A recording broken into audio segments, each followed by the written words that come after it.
Well, hello everyone, and thank you for joining us for another edition of our Navy League Learns webinar series.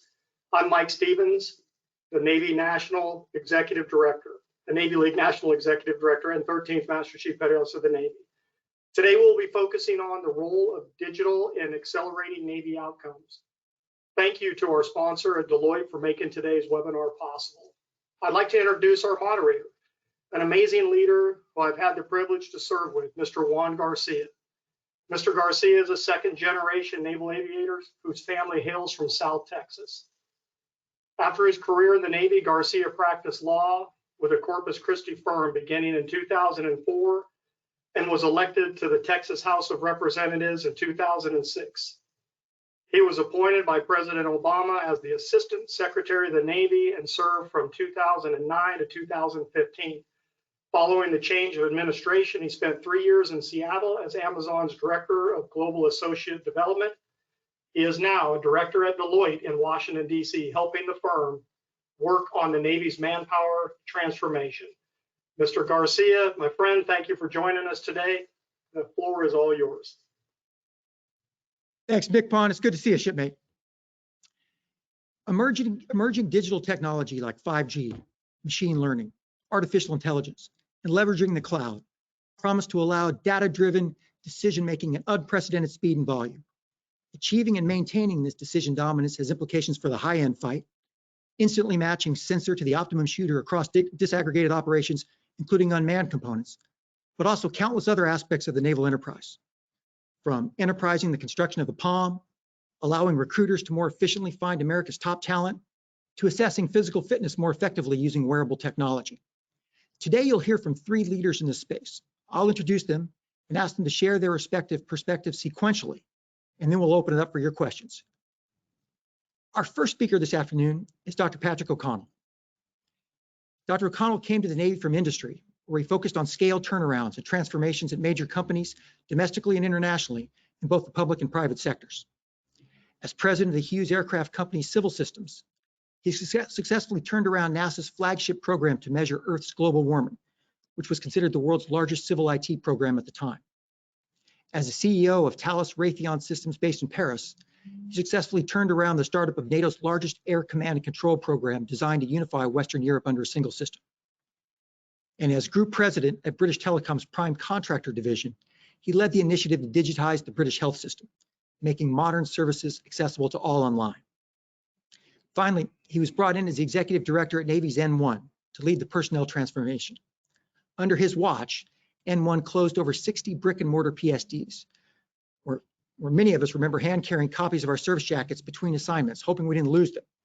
Instead, shifting to the new Navy My Navy HR model, which has introduced the fleet to modern services, including the electronic signatures on travel claims, short form orders, and shifting the information from 10 different data centers to a single authoritative cloud environment. He is currently the Navy's Chief Digital Transformation Officer, charged with orchestrating and accelerating the Navy's transition to a digital service. Patrick, our Navy is a huge, diverse, and globally dispersed organization. How are you approaching and starting the transformation of an organization at this scale? Thank you, Juan, for that kind introduction. And good day, everyone. I'd like to begin with a few general comments, on scale transformations to context my remarks. First, transformations are a rare opportunity to dramatically improve or create new company capabilities and boost the enterprise's overall performance. They bring together the talent and skills of an entire enterprise to bear on solving major corporate issues, such as losing or not losing one's competitive advantage or lead in the marketplace, or reversing the trend of ever increasing costs with only marginal returns in performance, usually due to outdated structures, processes, or technologies, and generally a lot of manual labor. Transformations tend to be revolutionary versus evolutionary in their nature. Think of iPhones. They revolutionized, personal communications, became a leader in the field, and have continued to revolutionize, personal services, with their phone, I think for all of us at this particular point. Think ICBMs, the 1950s and 60s, gave our nation a new revolutionary capability to address, some of our global concerns. Or think of new companies like, Uber, who use digital technology to create a new operating model and became the largest taxi company in the world, without owning a single taxi. Or Amazon, which started as a bookseller and has now revolutionized, consumer purchasing, to an unprecedented scale. Thirdly, transformations have some universal and recurring themes. In the first 10 years that I did transformations, I had done a space transformation for NASA, one in the civil sector for FAA, and one in command and control in Western Europe. And at that point, I felt that transformations were probably unique, specific to that country, that domain, that company, and those people. But in the second 10 years, however, I realized as I was leading a health transformation in England for the UK government, that there were in fact some common and recurring themes that I seemed to repeat each time, such as enterprise authoritative data, live dashboards, for operations, and full analytics, for all. And I suddenly realized that transformations, in fact, have universal principles that are applicable across domains. And finally, I think of transformations work best, with a simultaneous top-down and bottoms-up approach, where top-down is sort of a mission to infrastructure approach and led by, scalable, mission quick wins, and a bottoms-up approach is led by, is from infrastructure to mission approach, and is generally pretty cost-effective. I found, however, that a single-strand approach, although logical and cost-effective, tends to be bottom-up, tends to have a few quick wins to address risk reduction and deliver the real capability in 3 or 4 years. And I found that tended to lose, the culture's, interest at about the 2-year point, where transformation begins to fall behind, the day job in terms of priorities of people's time and energy. Secondly, at that same point, I found that single strand approach, the funding tends to become unstable, and the effort, slowly begins to devolve into change management, which is really evolutionary versus revolutionary, in nature, and may explain why a lot of transformations, fail to achieve, the value intended. So I have found that the dual track method, top down and bottom up, simultaneously, keeps the quick wins throughout the entire process. It keeps the culture engaged, keeps the money flowing, and operationally, quick wins actually encounter the on-the-ground mission realities and problems much faster than the infrastructure route does, and ultimately, it better shapes both paths. So finally, to your question, as our strategy for the Navy, our approach, blends the transformation best practices, practitioners' experience, and the critical analysis by major advisory companies such as McKinsey, Deloitte, Gartner, Harvard Business School, into a methodology for each track that has essentially 3 principles. The first is, where are you now? That is, what is your competitive position in the marketplace? For the Navy, it would be, what is our competitive position in the great powers competition? Second, where do you want to go? That is, what capabilities are needed to sustainably leap ahead in competitiveness? For the Navy, it is to continue to be the most lethal and ready Navy in the world. And then finally, how do you get from here to there?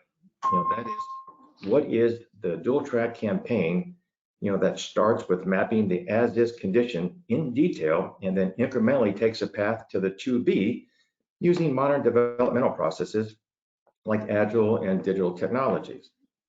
It's a bit of an art form to apply these 3 principles, but those thoughts capture the spirit and strategy of my current approach, for the Navy, and we have all aspects of those elements in play at this point. Over.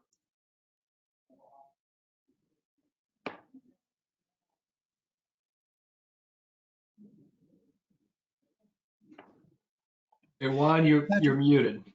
There we go. Sure. Hey, Patrick, give us a sense of progress milestones so far. Certainly.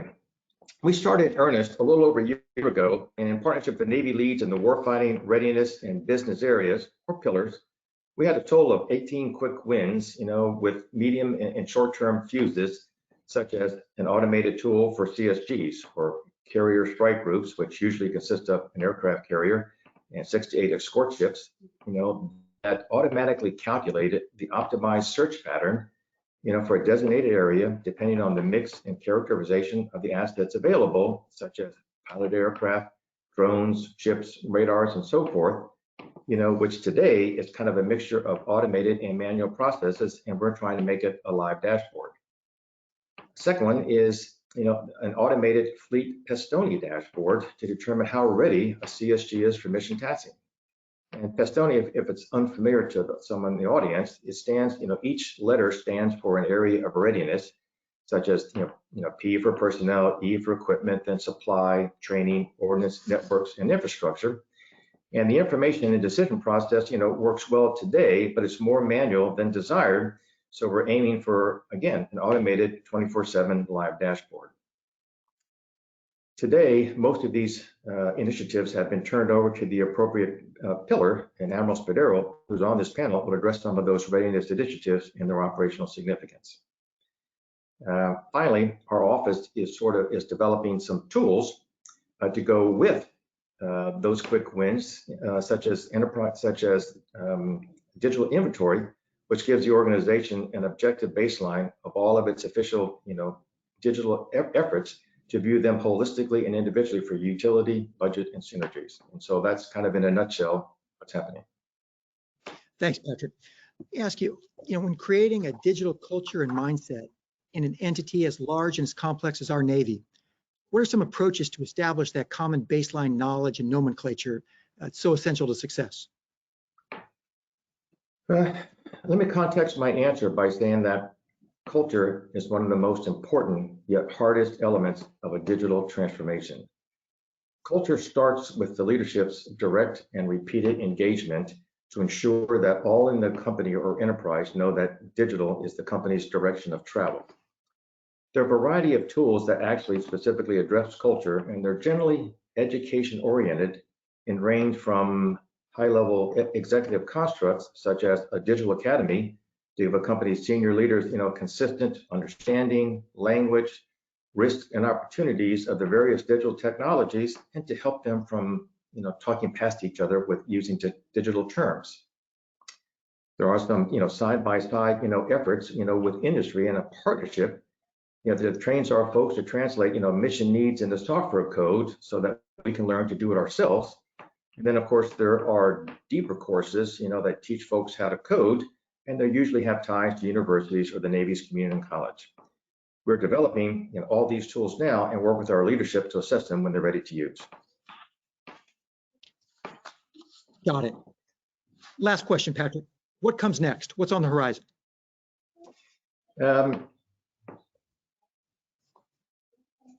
Well, to some sorry. We three things in particular have shaped our next steps, and our way forward. The first is that our risk reduction efforts across the three pillars, surfaced a recurring theme that data could be better to inform decisions to drive Navy outcomes. So data has become a systemic theme and focus area of our office. Secondly, the CNO's Navigation Plan 2021, or NAV Plan, was issued in January 2021, which outlines the future vision for the Navy and addresses the four key areas of sailors, readiness, capacity, and capability, and has specific objectives for each one of these areas with a total of 16 objectives in all. Each of these objectives requires good data. And the DTO, or Digital Transformation Office, has undertaken the task to systemically ensure or provide each of the NAV plan's objective owners, with timely, authoritative data that they need in a useful form, such as live dashboards, so that we can achieve data-driven decisions, for Navy outcomes. Finally, the third factor is that all of the critical digital technologies, such as cloud, artificial intelligence, 5G, analytics, augmented reality, virtual reality, digital twins, and so forth, all need data to perform. So it's sort of, data are us, to borrow a phrase, and we plan for our data efforts, to add up to decision dominance for the Navy. That is, our Navy leaders will have, better data for better decision making faster than any other Navy in the world. And even though data is usually a pretty dry topic and doesn't create a lot of excitement, we have a video to try to bring alive, how valuable data is and how it will contribute to the overall mission of the Navy and accelerate our process to a digital service. It's about 7 minutes long, and so if we could, I'd like to go to the video at this point. Great.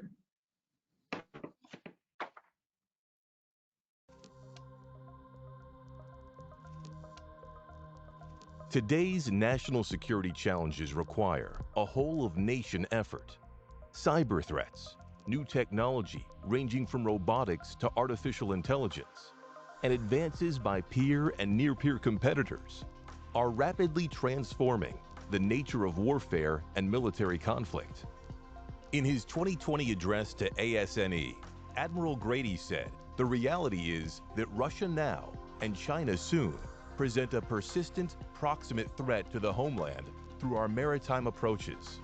Given both China and Russia's military modernization, we know their objective in any conflict will be to win fast, to quickly seize their objective and shift the burden of reversing their gains onto us.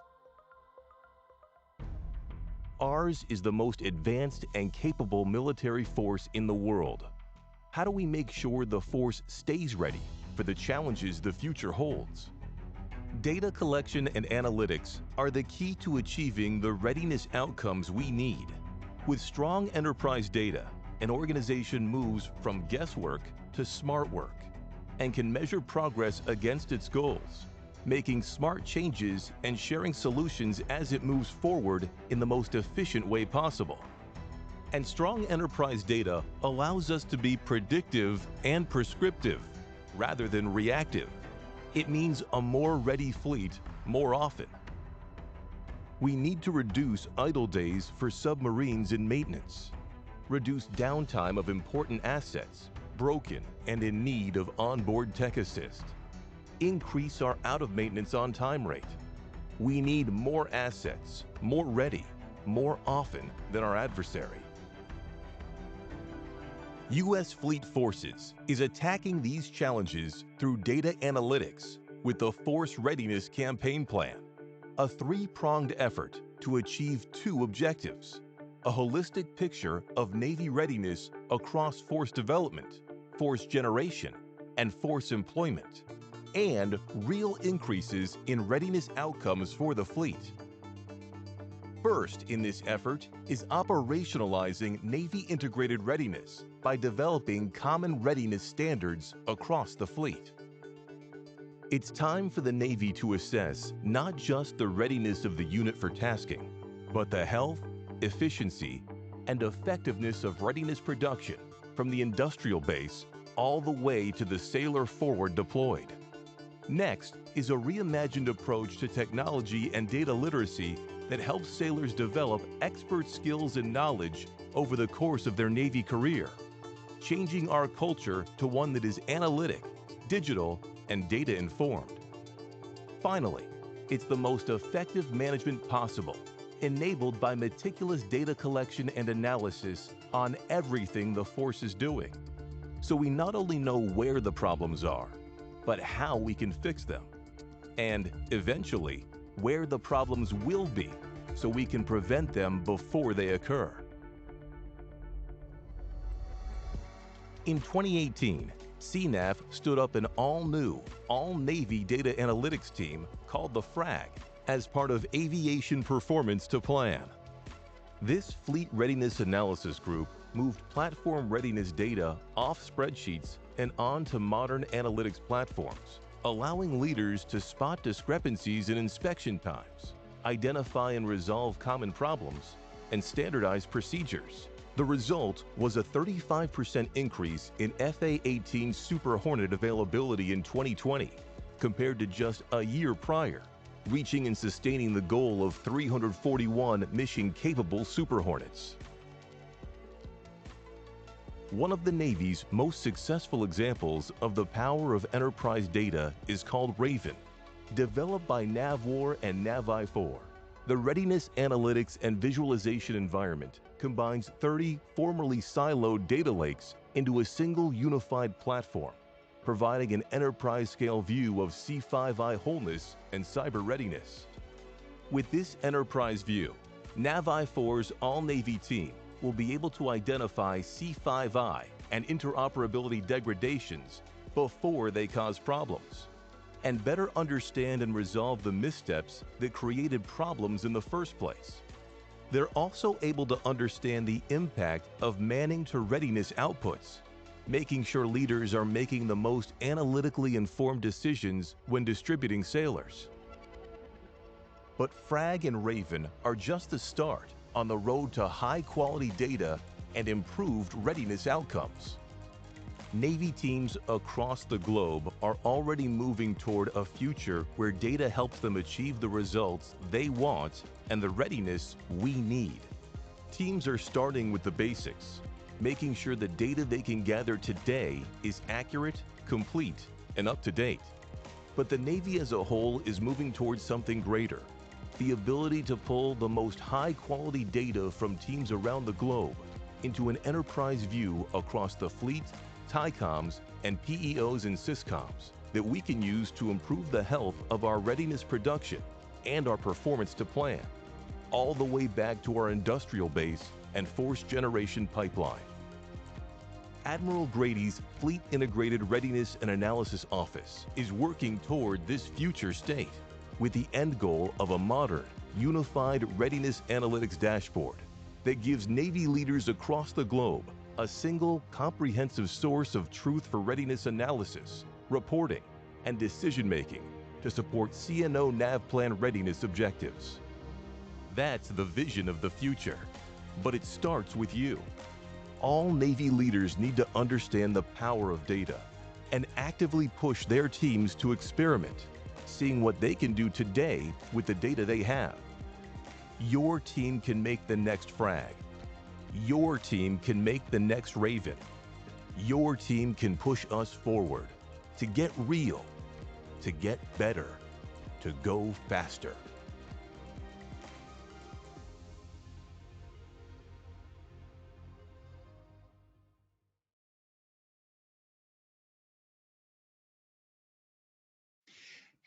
Patrick, thanks very much. That was very helpful. Admiral Paul Spadero is an aviator, served as a Top Gun instructor, commanded the Sidewinders of VFA 86, the Peleliu, and the Dwight D. Eisenhower. He is currently the Director, Fleet Integrated Readiness and Analysis, N02 Romeo at Fleet Forces Command. Admiral, thanks for joining us. All right, hopefully I'm up. All right, thanks, Mr. Garcia. I can fly a Super Hornet, but I can't work an iPad. Great video. Thanks, Dr. O'Connell, for sharing that with the group. It really provides a really good overview of what it is that we're doing here. So revolutionizing readiness has been one of Admiral Grady's priority efforts really since his arrival nearly 3 years ago. Now, the Fleet Integrated Readiness and Analytics Office has only been in existence for just about a year and a half now. But we're part of this campaign in that we're using data analytics to identify any of the barriers that we have out there to generating force readiness, as well as providing data-informed recommendations on the application of resources so that we can increase readiness across the fleet. So we work with our counterparts at PAC Fleet first and foremost to make sure that the optimized fleet response plan is working effectively. We just did a major rewrite of that, but it's in a continual assessment mode, and we continue to modify it as we learn. And that's kind of the beauty of this plan, is that there is a lot of agility in it, and we can continue to modify it so that we can get the most lethal and most ready force out the door in a timely manner. The second thing we do is we make sure that we're in compliance with the CNO's integrated readiness instruction, which really was a product of the comprehensive review and the strategic readiness review, where the Navy had to take a hard look at how we maintain and we prepare via training and manning and equipping our forces. And the integrated readiness instruction sets one standard and we make sure that both fleets are aligned and that we achieve that standard. As the video kind of pointed out, we're heavy in the data analytics. We have a small team, and the video also kind of highlighted a lot of the challenges that we've seen. But we have good support from our type commanders. A couple examples there with a Frag and Raven, so they're moving out on this as well. With that, I will go ahead and stop, and then I know we've got one more introduction, and I look forward to your questions.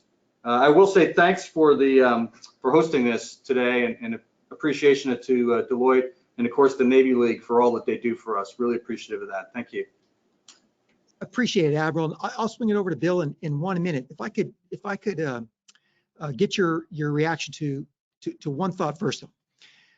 Admiral Grady's described the arc of leveraging data to drive readiness as an evolution from the descriptive phase to the predictive phase and ultimately to the prescriptive phase. Can you give us a sense of where we are in that process? So I think we're probably still in the early stages of that in the descriptive phase. So what we've been focusing on, and the video kind of highlighted what we're delivering, is first and foremost is what is our readiness right now? So getting a hold of all that data, establishing all the business rules on how the data is defined, where it is stored, what's the periodicity on updates, and then making sure that we have access to everybody that needs it. Then determining the metrics that we want to use that data to present the readiness. And we're pretty far along on that. And Dr. O'Connell talked about it with our fleet readiness dashboard. The video talked about it. And we've got a product that's out there right now that we're using to show those high-level readiness metrics, but also the ability to drill down, in most cases, all the way down to the individual unit level so that you can get a sense of what their readiness is, and then really get a sense of what the barriers are if the readiness is not where it needs to be. So I'd say we're still kind of in the descriptive phase, but we've made excellent progress there, and we're moving more towards the predictive. I will tell you that in the past, we kind of fell for this trap where we would look back at past performance and then we would try to just forecast that out into the future to try to predict what our performance would be. And then we would try to apply more of something, whether it was more people, more money, or more time, and have this expectation that we would have this linear increase in performance. We know that this is just not an effective way to use data analytics. So in our predictive model, what we're doing is we're capturing all the independent variables and moving towards an approach which would involve a regression. And we would be able to determine what all those correlations are and what the changes in each of those metrics will do, or those coefficients to those individual variables will do to the ultimate metric, which is our dependent variable. So we're kind of moving pretty close to that. It's not a big leap once we have all of the data available. When we get to the prescriptive, that's where I need to kind of get a sense of what the resourcing decisions would be and what those would amount to. And that's probably, I would say, a couple of years out, but we're getting a lot better. As Dr. O'Connell pointed out, education, training, addressing the cultural issues across the organization, all those are important first steps. Very helpful. Thank you, Admiral. Appreciate it. Look forward to hearing from you on the Q&A. All right, thank you. Bill Briggs is the Chief Technology Officer for Deloitte Consulting. He has served as overall program lead, chief architect, or technology lead on dozens of critical transformation programs for global Fortune 100 organizations across industries. That's financial services, healthcare, consumer business, telecom, energy, and the public sector. Bill, thanks for being here. I think you have some slides you wanted to share. Hey, thanks for having me, and it's a pleasure to be here with Dr. O'Connell and Admiral Spadero. I'm coming to you live from Leawood, Kansas, the obvious place where Deloitte's global CTO would live, Silicon Prairie, as I like to say. But let's bring up, I love the narrative so far, and it's very consistent with what we've seen leading organizations that want to harness disruptive technology and use it for material change. And a lot of times that's for private sector commercial entities trying to kind of reimagine their markets or think about their products and services.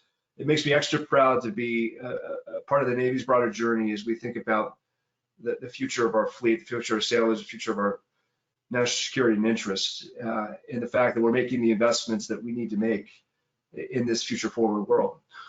So the few slides I wanted to share, the first is a view of our technology trends research. And so as the Deloitte CTO, I have a few hats. One of them is our collection of teams doing sensing and scouting, engaging in ecosystems, using advanced technology to look at grants and patents and startup funding and acquisition and commercialization activity and open source, to really get to understand what technology advances matter, and how do we put a lens to be able to, in one way, sift out the noise of fads and incremental, interesting, shiny objects into the more lasting trends that we think really are going to have meaningful impact. And then also to be able to deal with this almost competing feeling. One end of the continuum is the pace of change is so incredibly fast, and the amount of change happening in so many different areas simultaneously that is unprecedented, and unprecedented can become a bit overwhelming. As in, how do we understand what's real, where, how to apply it, the whiplash of the constantness of that evolution. And a bit of it, that's true. I think the piece that I'm encouraged by is that there's actually patterns of kind of macro change happening that allow us to have more confidence in what really matters and how to harness those incremental trends in really practical ways, be it from street to fleet on, I think, how we think about sailors, to thinking about business ready and operations, to thinking about warfighting and broad macro strategic. The idea that the amount of change, there's a lot of knowable knowns within that change, and we can have confidence in the investments we should be making to take advantage of it. So this eye chart is 12 years of our tech trends research that is always trying to look out 18 to 24 months. The bottom of the view is 2010. The top of the view is 2021. It's public and available online. There's a 168-page document, or you can reach out for a physical. But what I like is it's a global view, it's across industry, but it's real stories of real organizations with complexity like the Navy, harnessing these individual technology trends to drive real material change. The top row are the trends from this year. We don't have time to drain them. The very top bar is actually the macro forces that we see matter, which is kind of that enduring view of the significant things in front of us now and tomorrow. So let's go one more slide, because I want to get into dialogue on this. But the next slide is the simpler view of that macro forces lens. And the way to read it is the things in the blue are a traditional technology type of a stack. So compute to information to engagement or interaction. As you go across the columns in the blue, you go from horizon now to horizon new to horizon next. So it's kind of looking out and where we're seeing this evolution. And then the bottom is the foundational things that are almost eternities, have always matter exceptionally today, and are going to be critical for tomorrow. And we use this not as any one of these individually is sufficiently a strategy, because they're not. It's their ingredients into the recipes that can help us go from, as Dr. O'Connell was saying, from evolutionary to revolutionary. How do we be intentional about the future ready foundations we need to make, especially in the left-hand side of this to the middle? And then what's our industrialized view for doing the right level of investment to explore, incubate, and scale as they come together into things like a modern approach to POM or a modern approach to war systems. So the beauty of this view is to help really hone in on the most important elements that are going to matter without a trend or a fad timing behind it.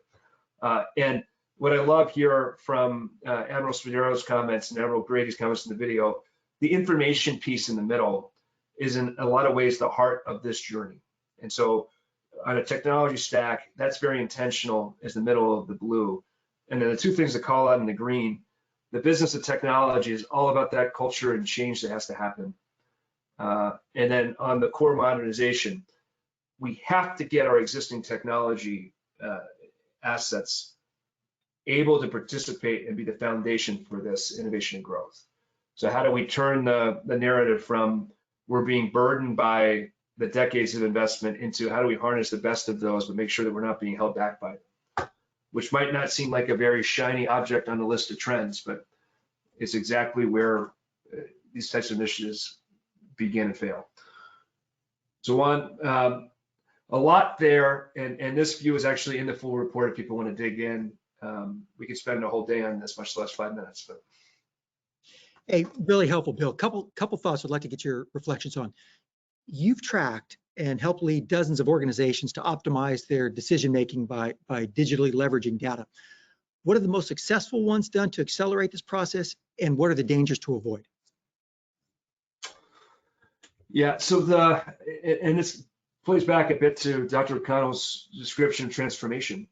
When we do everything bottom up, where it's all massive investment in readiness, and be that legacy refactoring, core readiness, data, governance, management, where that's all that we have, it becomes hard to sustain momentum. So even though that work is often required, over-indexing on it, it's really, the flip side is if all we do are those quick wins, the top down, then while it feels good in the short term, they can become empty calories in a way, because we're in a way kicking the can of the more meaty things that have to be done over time.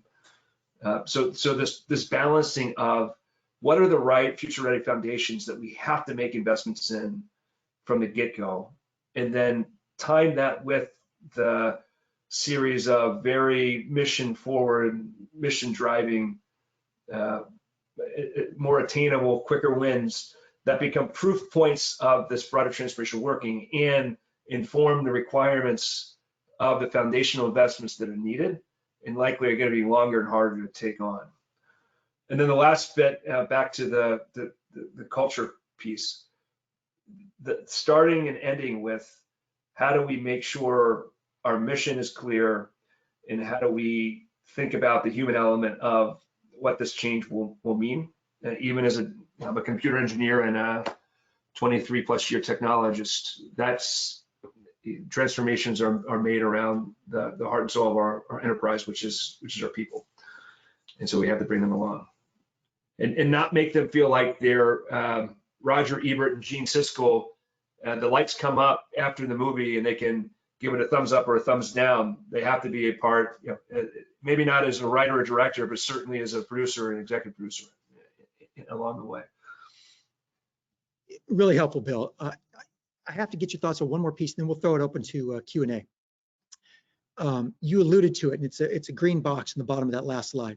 And I appreciate that it's a whole can of worms, but I feel like we have to at least touch on the trust component and the ethical implications of making digitally facilitated decisions that are, they're informed by waves of data that cannot be processed by the human mind in real time, especially for an organization like the Navy. Can you speak to this and offer some thoughts? Yeah, and if folks that were quick reads on that slide, we put together in that trust category the security and privacy, the cyber implications, which are absolutely essential piece of it, with regulatory compliance, which is important to every industry, into this ethics and morality bit. And there's a broader message of saying we can't approach those topics like compliance-based activities where they're late in the thinking or an investment, and it's a series of check boxes of, are we able to do the things that we're trying to do? Because especially as you get in ethics morality, there's not going to be any control policy or certification that you can go through with confidence and check them off on. So for all of them, and cyber is the most crunchy in a way, but it applies to all those categories. How do we elevate the conversation? How do we embed it in the life cycle, in the pipeline? And how do we make it so it's part of us shaping ambitions, not just reacting at the end? And so with ethics and morality, it's just because we can, should we? And the opportunities to go down all kinds of tangents are in front of us. And if you noticed in the digital reality, digital ambient experience top row of that macro forces, we start getting into really fascinating, advanced autonomy and robotics and neural interfaces. So one of the companies that Elon Musk is the CEO of is called Neurolink, which is a direct cortical implant, allow us to interact with artificial intelligence at the speed of thought. You could think of all kinds of really compelling medical reasons for that, and potentially military operations reasons for it. At what point do we draw a line and say what's right and what's okay? So it's in trying to make that something that is tangible and not just hand-waving rhetoric or empty promises. Got it. Appreciate it. You can see my Golden Dome helmet in the background. I went to Notre Dame, so I had to take a few philosophy and theology classes. So I feel like I'm almost dangerously equipped to get into these types of moral debates, but I hand it off to ethicists and folks with that training completely. But the line gets a little gray. I hear you. Yeah.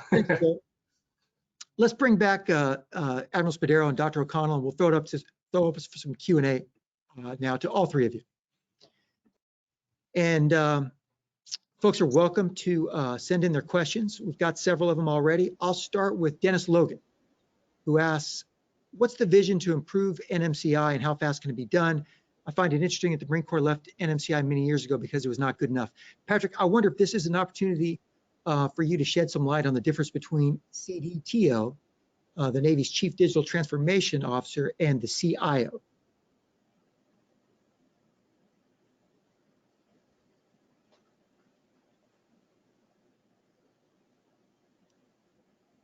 All right. My button's flickering. Can you hear me now? Yes. Good to go. Yeah, I mean, digital and IT have a tendency to often be confused or mixed together. Fundamentally, IT is what most people think of as your desktop, the connectivity to a database or data servers, the pipes that get the data to and from. Where digital is that, plus things such as artificial intelligence, which is software algorithms, things like 5G, which moves information faster per se, things like AR and VR, which is a whole new capability that's not IT in and of itself, and things like that. And so when you say digital, you typically mean all of those things. It's a short form for all of those things, IT, plus all these various emerging digital technologies. But interestingly, you can't do digital unless you modernize your IT first. And so the CIO, Aaron Weiss, and I, work very closely together to make sure that we are synchronized as we're trying to modernize and move the entire digital story forward. He's modernizing the IT story, and I'm trying to add the digital and focus on the mission side of it. So I'm sort of mission focused, and he's sort of IT focused. Thanks, Patrick.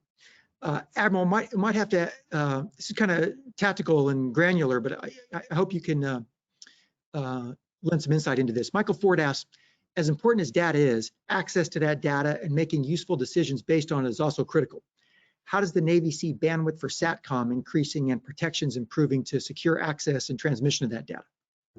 Yeah, so a little bit outside my lane here, kind of into our N6 lanes, but it is a focus effort, making sure that we have sufficient bandwidth for all the needs going forward, all the networks that we're going to need to support. It is a priority effort, as well as security and access to those satellites to get access to that bandwidth. I think it's no big secret that there's a lot of offensive measures out there, both kinetic and non-kinetic, that would look to either significantly hinder or remove our access to those networks altogether. So yeah, without getting too much into it, it is a priority effort to make sure that we have sufficient bandwidth, particularly for our units that are out at sea or forward deployed and accessing through a satellite. And yes, security is at the top of those. So lots of different things going on there, between the way the coding, so the crypto behind it, to the bandwidth itself, which where we're operating, which part of the spectrum. So yeah, there's a lot going on with that. Wish I could give you more details, but that's probably about as far as I can get into what we're doing with regard to satellite communications. Yeah, we'll have to do the next session on the high side, maybe. This next question probably has some overlap or implications for all three of your specialties. Wes Naylor, good to hear from you, shipmate. Wes Naylor asks, if we consider the sailor as the center of warfighting capacity, how do industry, academia, and the Navy come together to move beyond readiness and move toward proficiency as the important metric in producing results at the point of need?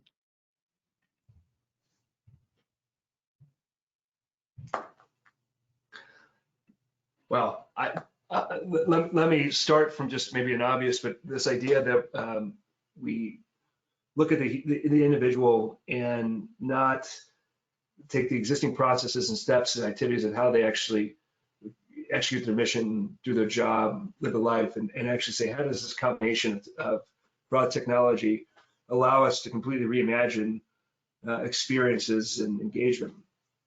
People think of that in a term typically with a commercial consumer lens. It's essentially true for the Navy and for an individual sailor. So how does a combination of computer vision, auditory analytics, augmented virtual reality, potentially with AI, making it so the information is needed, is seamless, and a part of how they naturally are trying to accomplish whatever their mission is at the time or objective, and or it's happening in the background without having that explicit interaction. We went from thinking about digital as, hey, point, click, type, to touch, swipe, to talk, which is just assuming the same thing's being done with different veneers. But the ultimate form of sophistication is simplicity. And the more that we can have technology be there powerfully informing and helping, assisting, without it being the center of the interaction point, the better. So my two esteemed panelists probably have a much more specific vision than that, but Had something, Juan. Sure. Part of what I think digital brings to the table, two things in particular, are the fact that it begins to kind of eliminate or reduce the manual labor, for so many of our forces. And in essence, what I'm trying to do is I'm trying to move our sailors out of the back office into the mid office in the front office. And then secondly, by condensing a lot of very manual processes, like a POM process, from a year into 3 or 4 months with a digital POM, it makes the labor intensive part, relatively short, and it provides the leadership and the entire team more time to think. One of the things that I notice, when I'm here, is that it's hard to think in the sense of everybody's so busy and so oversubscribed, a lot of triage going on. And so I think this kind of minimizes the triage. So I think it gives us, better data sooner, less people to get it, more time to reflect, to strategize, and draw the skill and experience out of our people. Over. That's helpful. Deloitte leader Kelly Marchese asks, if the object is to digitize everything, I think she's referring to the CNO's guidance from SNA before last, when he said digitize everything. If the object is to digitize everything, what's the advice to the audience as to what each and every one of us can or should be doing in this effort?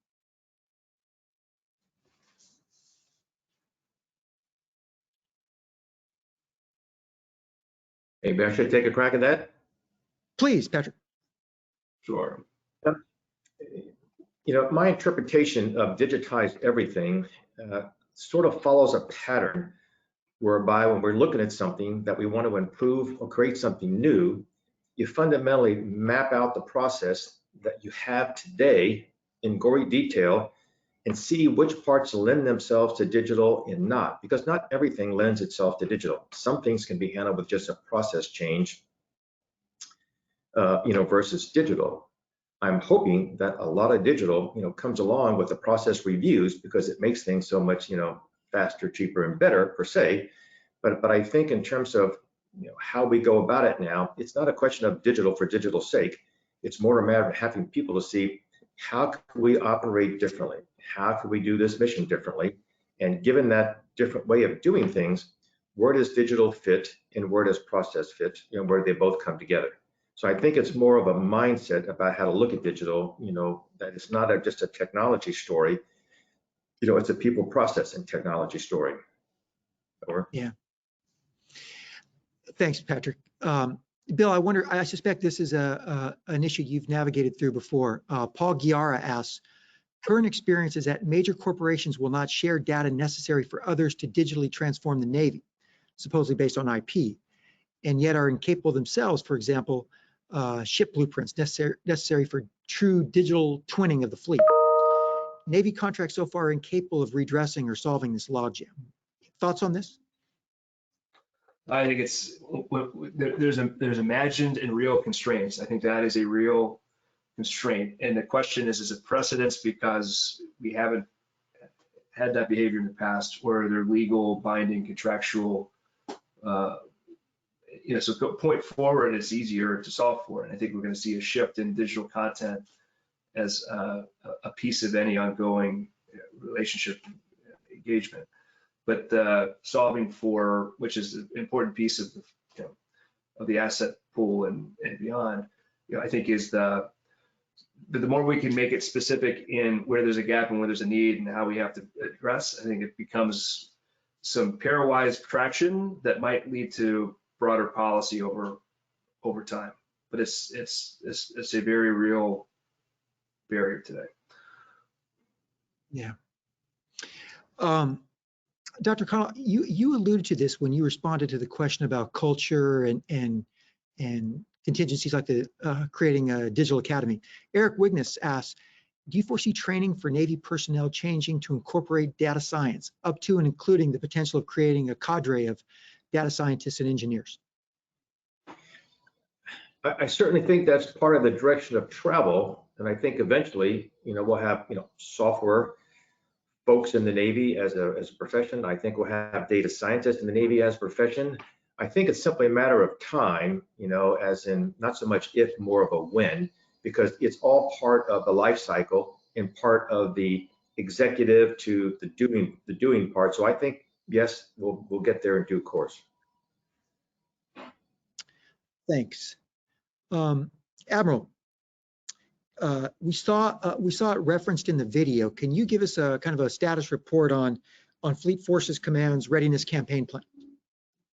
Sure, I can. So I'd say first, the first big achievement that we had in the last, I guess it was about 8 months ago, was the release of an update to the Optimized Fleet Response Plan instruction.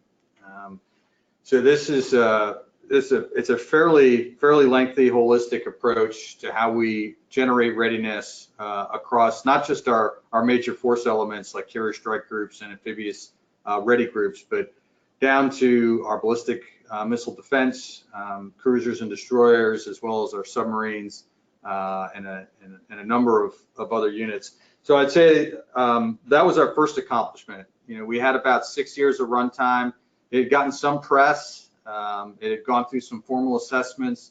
The year prior, Secretary Mattis had an independent assessment that was done by an outside organization and found that it was a sound and efficient way to generate the lethality and the capacity that we could with the force that we had. So that was a big I think that was a big accomplishment as part of the readiness campaign. The second one, again, referenced in the video, and Dr. O'Connell talked about it, is getting after that descriptive part of data analytics that you mentioned earlier, And we have that now. We've been able to knock down a lot of those silos, get access to the data that we need, develop the metrics that are meaningful, both for the high level, across the enterprise, for the CNO and for our 4-star fleet commanders, and then, access to metrics and displays that are useful for unit commanders, like a carrier strike group commander, or even a destroyer squadron, or even an individual ship, could get in there and take a look at their readiness and get an indication of where they were and where they are. And then, as you mentioned, now I got to be able to tell them where they're going to be. Right. And that's the work that we're setting out on. So yeah, some fairly good progress in a short period of time. Dr. O'Connell mentioned I got to come back to this cultural piece, and transformation within an organization, particularly one that is steeped in heritage like the United States Navy, to put it a nice way. There's a lot of folks that are fairly comfortable with the process in place and their approach to the business side of the Navy, and knocking down those barriers. It can be pretty challenging, and part of the reason Dr. O'Connell's organization was brought into existence. Very helpful. Appreciate it, Admiral. Let's try to squeeze in one last question. And I think all three of you could have a piece of it, I suspect, but maybe one can just field this. Tulio Tablata asks, what's the future of military operations and AI and artificial intelligence?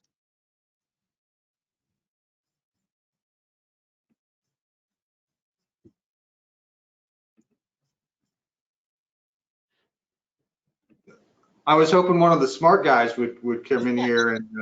It's a dangerous question, Admiral, so we're delaying here. I thought the guy in the might not be I'll give you the warfighter answer. From a warfighting perspective, artificial intelligence, or any of the subsets of artificial intelligence, would be enablers or augments to the human in the loop. That has always been our approach. I don't see that changing.